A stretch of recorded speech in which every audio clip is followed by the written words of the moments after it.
नमस्कार, स्वागत है आपका देश की बेटियों को समर्पित हमारी इस खास पेशकश में। मैं हूं आपके साथ मीना शर्मा। कहते हैं कि चाहत और लगन आपका रास्ता खुद ब खुद आसान बना देती है, और अगर ये रास्ता तय करने वाली बेटी हो तो बात और भी खास हो जाती है, क्योंकि ये तो सच है कि आज भी हमारे समाज में बेटियों को अपना भविष्य चुनने का हक नहीं है। मगर दिल्ली की दो बेटियों ने इन पूर्वाग्रहों को तोड़ा। दशकों पहले साइंस का शानदार करियर छोड़कर कला की राह पकड़ी, तो आज दोनों का नाम दुनिया में है।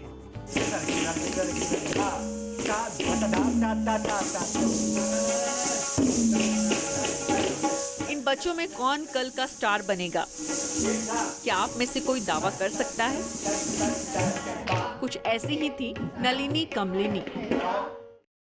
दशकों पहले स्कूल के बाद रोज कथक सीखने दक्षिण दिल्ली के चाणक्यपुरी से करोल बाग जाया करती थी।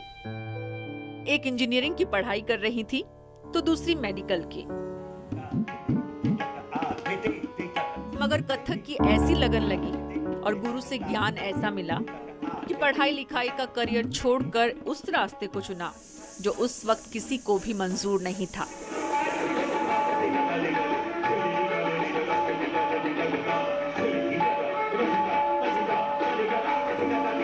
If you are talking about art, तो पहले लोगों को मतलब it was not, they were not so liberal to adopt fine art, especially dance and music. उसको वो लोग इतना prestigious नहीं समझते थे।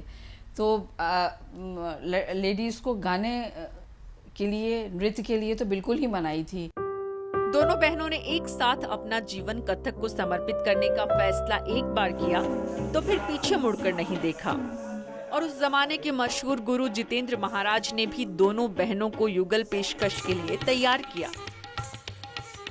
इन दोनों बहनों ने बेटियों के लिए प्रतिबंधित माने जाने वाले पेशे की न सिर्फ पुरानी मान्यताएं तोड़ी, बल्कि इस कला को नया आयाम भी दिया।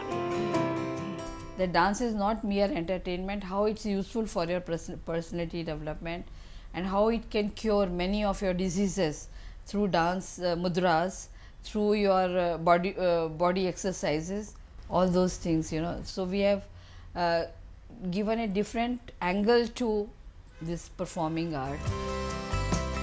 जन्म उत्तर प्रदेश के आगरा में हुआ, लेकिन होश संभाला तो कला की राजधानी दिल्ली में।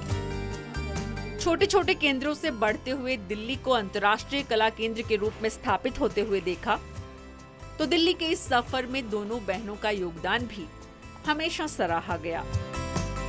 राष्ट्रपति भवन से लेकर ITPO की सिल्वर जुबली तक ये जोड़ी जिस मंच पर पहुंची, बेमिसाल रही।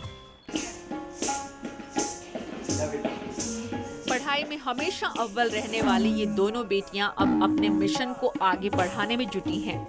दिल्ली में अपनी कला एकेडमी के जरिए आर्थिक रूप से कमजोर बच्चों को कथक की बारीकियां सिखा रही हैं,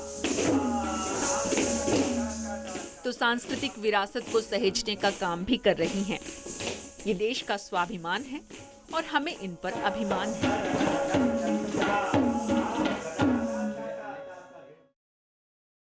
कला की दुनिया में अपनी जगह पक्की करने वाली इन दोनों बेटियों ने देश की विरासत को सहेजा, तो मेघालय की एक बेटी ने कैसे अपने गांव को गरीबी के दलदल से निकाला, दिखाएंगे आपको कल के एपिसोड में। बस आप देखते रहिए।